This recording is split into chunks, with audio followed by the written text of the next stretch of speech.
मेरे पास परसों 2 तारीखों को लाई थी धन्नाराम जी सही साहब की कि भैया आप पे कोई कार्रवाई है, इसको लेके आपको थाने में आना पड़ेगा। और मैंने 1 महीना पहले देखी थी, 1 महीना पहले कोई खबर थी, कोई वीडियो थी, कोई विक्रम दामोलिया नाम का है जो यूनिवर्सिटी का छात्र बताता है अपने आप को, जिसकी उम्र लगभग 40 साल है, वो लंबे टाइम से यहीं रह रहा है। उसने मेरे खिलाफ शिकायत दी थी, एक हमारा हम तक कराएंगे, चिंता ना करो।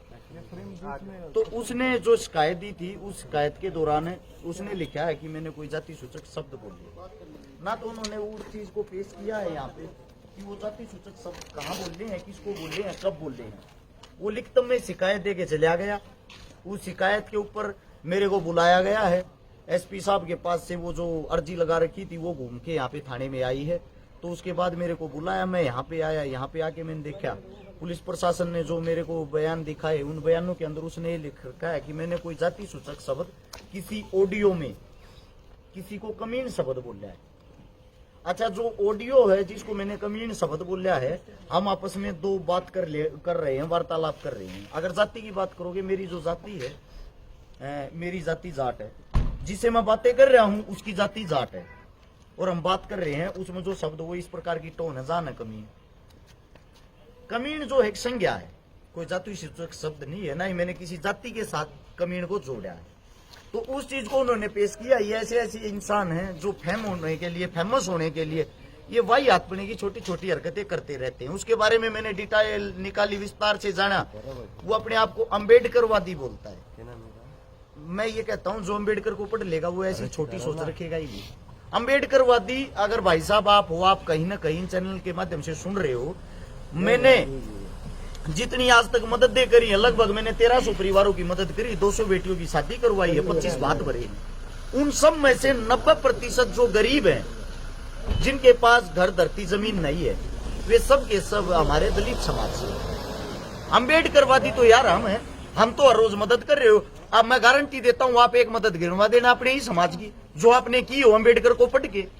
आप अम्बेडकरवादी बताते हो अपने आप को, ये तुच्छ हरकतें करते हो। उसे दूसरी बात आप सभी को मैं बता देता हूं, लगभग मैंने जो उसकी हिस्ट्री निकाली, 17-18 आदमियों पे पहले भी SC ST एक्ट लगवाया, 5,000 रुपया में राजीनामा कर लिए है। अरे भले मानस, 5,000 रुपया की कीमत हमारे पास 10-20 हजार रुपये नगद ले जाता।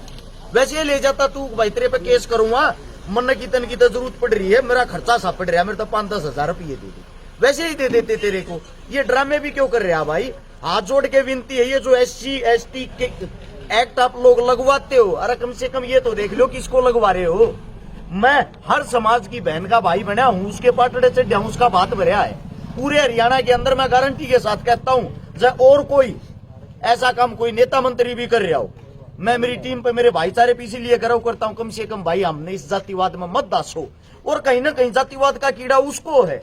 उसने जितने भी इंसानों को केस लगवाया है, सारे केस जाट और पंडित, इन 2 जातियों को टारगेट करता है, इनको वो केस लगवाता है।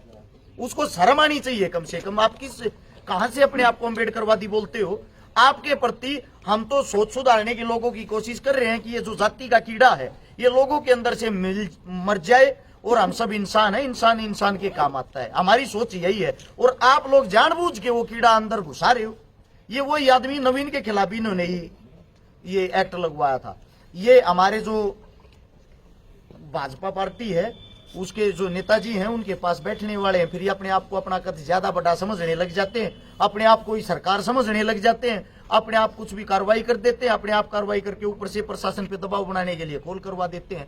प्रशासन ने हमारे साथ बहुत ही अच्छा सलूक किया, बहुत ही प्यार से बातें की, प्यार से हमारी बातें सुनी, और प्रशासन को साफ साफ पता है अरेस्ट शिकारा की कोई गलती नहीं है। अच्छा, अभी जांच में शामिल हुए आप, क्या एविडेंस?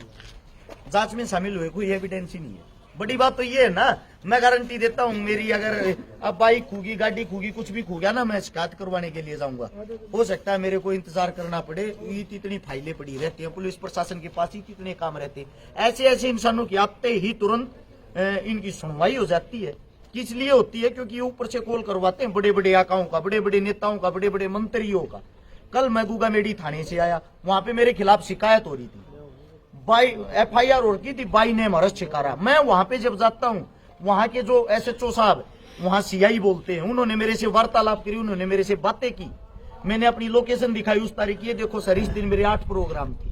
और आप में हमारे में 270 किलोमीटर का फर्क है। 270 किलोमीटर में 1 घंटे के अंदर कैसे आ जा सकता हूँ इस वारदात को अंजाम देके।